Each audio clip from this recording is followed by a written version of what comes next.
Hello friends, welcome to my channel. Myself Dinesh from channel Trading Opportunities. दोस्तों फ़िलहाल on present मैं bitcoin का chart देख रहा हूँ, ठीक है ना।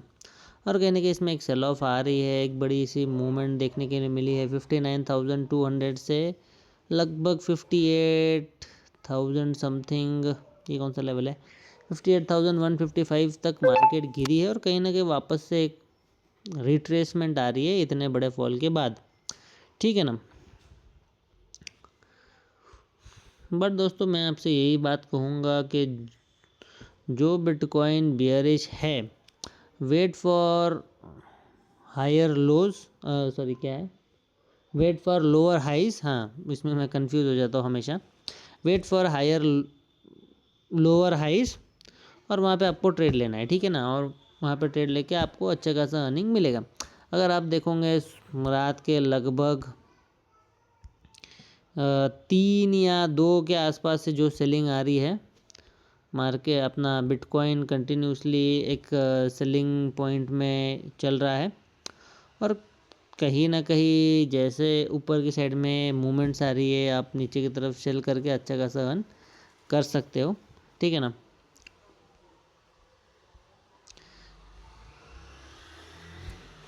लोअर हाई जितने भी बन रहे हैं आप वहाँ पे एक सेलिंग प्लान कर सकते हो और अच्छा खासा है वहाँ उसमें से एक पैसा बना सकते हो। जैसे कि अभी ये ऊपर की तरफ जा रहा है थोड़ा थोड़ा और एक हाई बना रहा है, एक लोअर हाई बनाने की कोशिश कर रहा है। यहाँ से जब गिरेगा तो आप वापस से नीचे की तरफ एक शॉर्ट पोजीशन ले सकते हो, ठीक है ना, उसमें कोई दिक्कत नहीं।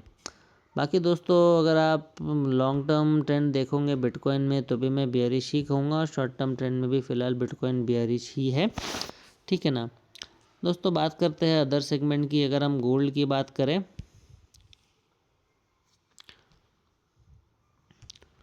गोल्ड दोस्तों फ़िलहाल अगर आपको कहूँ तो लॉन्ग टर्म में तो बेयरिश ही है, बट शॉर्ट टर्म के हिसाब से फ़िलहाल थोड़ा सा बुलिश नज़र आ रहा है गोल्ड, ठीक है ना। अगर आपको कहूँ 4,040 के ऊपर जाए तो कहीं ना कहीं एक बुलिश मोमेंटम ले सकता है गोल्ड, ठीक है ना। बट फ़िलहाल के लिए अगर आप लॉन्ग टर्म व्यू देखोगे तो गोल्ड इज बियरिश, ठीक है ना। लॉन्ग टर्म व्यू में दोस्तों गोल्ड बियरिश ही है फ़िलहाल।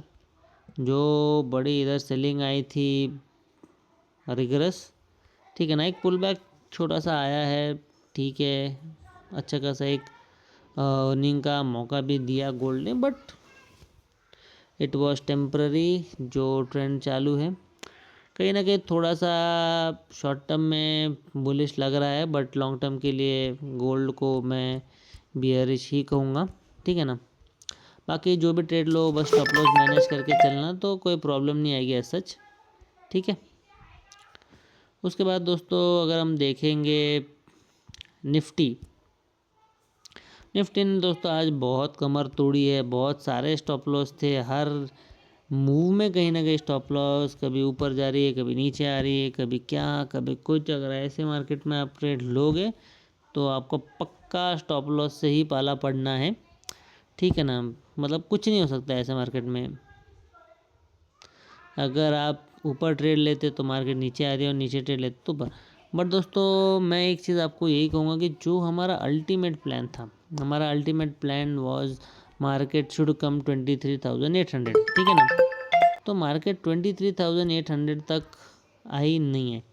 तो दोस्तों यही है कि अभी तक मार्केट 23,800 तक नहीं आई है। जब तक मार्केट 23,800 तक नहीं आती तब तक हम रिवर्सल प्लान नहीं करेंगे। अगर कल गैप डाउन खुलती है और मार्केट अपना कहीं ना कहीं नीचे की तरफ जाने की कोशिश करता है तो 23,800 पे से कहीं ना कहीं एक रिवर्सल आ सकता है और कहीं ना कहीं एक पॉजिटिव वे में मार्केट को आप देख पाओगे, निफ्टी को, ठीक है ना। क्योंकि जैसे कि हमने डिस्कस किया प्रॉपर एक चैनल में चल रहा है और मार्केट कहीं ना कहीं बहुत अच्छे खासे ट्रेंड दे रहा है, ठीक है ना। कल दोस्तों बहुत ही इम्पोर्टेंट डे होगा। और आज जैसे भी अगर आप देखोगे तो निफ्टी की एक्सपायरी थी, तो ऑब्वियसली एक्सपायरी डे पे एक रेंज बाउंड मूवमेंट आना तय है, क्योंकि लोग जो छोटे मोटे प्रीमियम्स खरीद के उसको 1 का 10 गुना करने की कोशिश करते हैं, वैसा पॉसिबल ना हो तो उसी को मतलब देखते हुए कहीं ना कहीं मूवमेंट आती है, मतलब मूवमेंट जो है रेंज बाउंड रह जाती है, ताकि लोगों के प्रीमियम डिके हो। बट कोई कोई लोग 1 का डबल कर ही लेते हैं, बट उसके लिए बहुत एक्सपर्ट नॉलेज होने की ज़रूरत है, और आपको कहीं ना कहीं छोटे टाइम फ्रेम की बहुत ज़्यादा समझ होने की ज़रूरत है। और छोटा टाइम फ्रेम दोस्तों, आपको अगर हकीकत कहूँ तो बड़े टाइम फ्रेम की कंफर्मेशन को आप कहीं ना कहीं एक बहुत ही एक थोड़ा सा एक्यूरेट मान सकते हो, मतलब 80% एक्यूरेट मान सकते हो। बट जब जब बात आती है छोटे टाइम फ्रेम की दोस्तों, तब कुछ काम नहीं आता। छोटे टाइम फ्रेम में मार्केट बहुत कम सपोर्ट और रेजिस्टेंस कहोगे या फिर कैंडल स्टिक कहोगे तो बहुत कम फॉलो करता है। मतलब कोई भी लेवल टूटना छोटे टाइम फ्रेम में मुश्किल बात नहीं है, बहुत झट से टूट जाते हैं। ठीक है ना। अगर आप आज कोई भी मतलब ट्रेड कर रहा होगा तो आज मार्केट थोड़ी सी डिफ़िकल्ट थी, ठीक है ना। मतलब बड़े टाइम फ्रेम में तो ऐसा कुछ कमाने का मौका नहीं मिला, उल्टा गए होंगे लोगों के पैसे, ठीक है ना। आज भी मार्केट ने ट्रेड किया, एक बार ऊपर की तरफ आई फिर नीचे की तरफ निकल गई, and it was literally disappointing, ठीक है ना। मतलब क्या क्या ही कहूँ। अब दोस्तों यही उम्मीद करूँगा कल 23,800 पे मिले और अच्छा खासा एक लॉन्ग के लिए हम प्लान करें। वापस ऊपर का लेवल है 24,200, उसके लिए बेट करें, ठीक है ना, तो सही रहेगा। बाकी दोस्तों एज सच मार्केट में सिनेरियोज देखे तो अगर फ्लैट खुलती है तो वेट करना है 23,800 के लेवल का, और जैसे वो लेवल मिला आप ऊपर की तरफ ट्रेड प्लान कर सकते हो। प्राइस एक्शन देखे बिना मत लेना और कंफर्मेशन का वेट करना, वरना बुरे फंस सकते हो। उसके बाद दोस्तों अगर गैप अप खुलती है तो दोस्तों कहीं ना कहीं बहुत ज़्यादा चांसेस हो जाएंगे नीचे आने के। गैप अप खुलती है तो आप थोड़ा सा ध्यान रखना, ठीक है ना, थोड़ा सा ध्यान रखना कि कहीं ना कहीं बस नीचे की तरफ प्राइजेक्शन मिल जाए तो हो सकता है मार्केट 23,800 भी आए और फिर 23,800 से रिवर्स होके वापस ऊपर की तरफ, यानी कि मतलब एक ही दिन में तो 24,200 का लेवल नहीं आएगा, बट 23,800 पे जाके वापस एटलीस्ट 24,000 तक का तो टारगेट दे ही सकती है, ठीक है ना। वो बाकी कल देखेंगे। तो ये है दोस्तों, ठीक है ना, जो हमने डिस्कस किया था मार्केट वैसे ही चल रही है। थोड़ी सी मिजरेबल थी ट्रेड करने के लिए, बट ठीक है, प्लान तो वही है दोस्तों। मुझे लगता है इतना काफ़ी है आज के लिए।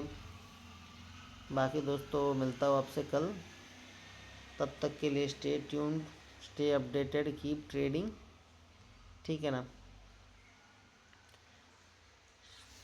Thank you.